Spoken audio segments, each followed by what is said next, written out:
Bonjour à tous et bienvenue dans cette édition du Trésor. La France dit dans votre Trésor, nous nous intéresserons également au centre-ville face à la fermeture des magasins et la désertification grandissante. Vous allez voir que certaines communes ont trouvé la solution.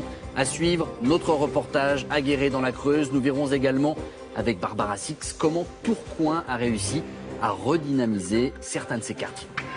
La bière belge. Voilà, on va continuer à parler des commerces dans votre Trésor avec un phénomène qui touche de nombreuses communes, la fermeture des magasins et la désertification grandissante des centres-villes. Il existe des solutions. Quelles sont-elles? Dans un instant, on va voir grâce à Barbara Six comment s'organise Tourcoing où vivent plus de 90 000 personnes. Mais d'abord, notre reportage à Guéret, c'est dans la Creuse. 13 800 habitants et un magasin sur 4 qui garde son rideau fermé. Anne Guillépé avec Alain Darigrand. Une petite ville à la campagne, Guéret, 13 800 habitants.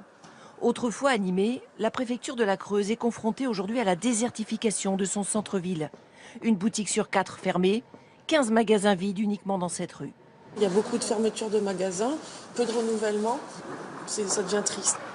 Départ à la retraite sans reprise, locaux vétustes ou exigus, loyers trop élevés, certaines enseignes sont parties en périphérie. La municipalité a embauché une manageuse pour redynamiser son centre-ville. Une mission de 3 ans pour Marine Fuller. Mon travail, c'est de faire le lien entre les porteurs de projets et les propriétaires pour essayer de négocier des loyers. Ici, Marine Fuller a convaincu le propriétaire de faire une offre attractive. Bonjour Sandra, vous allez bien? 3 mois de loyer gratuit, une économie de 6 800 €, ce qui permet à cette nouvelle enseigne de faire un essai. On a géré, si vous voulez, la mise en place, mais les conditions sont uniquement ça.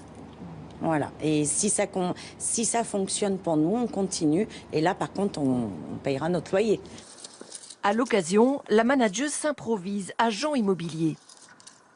Le propriétaire m'a prêté ses clés. Et donc, ce qui me permet de faire visiter le local aux porteurs de projets qui peuvent être intéressés. Objectif, essayer d'attirer par exemple des commerces de bouche. Que ce soit boucherie, fromagerie, voilà, c'est une réelle demande de la population guérétoise. Et puis, c'est quelque chose qui pourrait faire revenir les gens au quotidien. Pour animer la rue, Marine Fuller a mis en place une boutique éphémère, une vente de produits artisanaux jusqu'à Noël, dans un local vide depuis plus d'1 an. Les tablettes de chocolat, il n'y en a plus. Quand est-ce qu'elle réapprovisionne? Demain. Un concept qui fonctionne plutôt bien. Ça permet aux gens d'avoir envie de venir voir par curiosité, parce qu'il y a quand même un effet nouveauté. Et puis de voir aussi que même si effectivement il y a des boutiques fermées, il y a des commerçants qui sont là et qui sont toujours là. La mairie envisage aussi de mettre en place une aide au loyer pour attirer de nouveaux commerçants.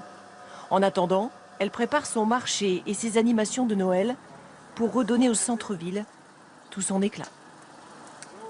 Voilà pour la situation à Guéret dans la Creuse. Les petites communes sont touchées, les agglomérations de taille plus importante également, comme nous l'explique Barbara Six, à Tourcoing, où l'arrivée d'un centre commercial au cœur de la ville a tout changé. Regardez.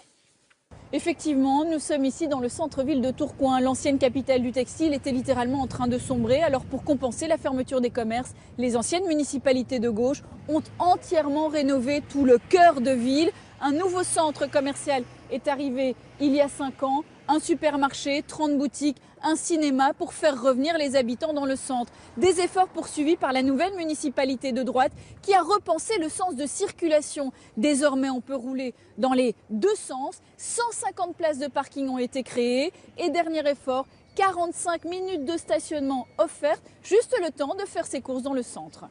Autre mesure, nous sommes ici dans l'une des principales rues piétonnes de Tourcoing. Et ici, la mairie prend en charge 50% du loyer des nouveaux commerçants qui s'installent. C'est le cas de cette librairie, c'est le cas également de cet institut de beauté, 50% sur 3 ans. Elle participe aux efforts de travaux de rénovation des devantures. Et enfin, elle vient de décider de prendre en charge 50% de la taxe foncière des commerces indépendants du centre. Autant d'efforts pour donner un second souffle au centre-ville de Tourcoing. Les pêcheurs